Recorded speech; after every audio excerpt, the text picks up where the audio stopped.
Hi guys, and welcome to today the final launch of the Kookaburra 5B.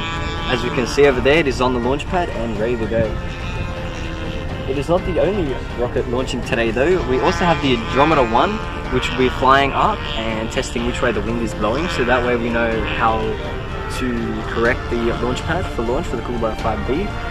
We have also attached the tabs on the Kookaburra 5B, which will help provide lift and also course correct the roll on the rocket, which should make it fly higher and also in theory allow it to land closer to the launch pad. This technology may be used in the Kookaburra 6, but that's why we're testing it today to see how it goes.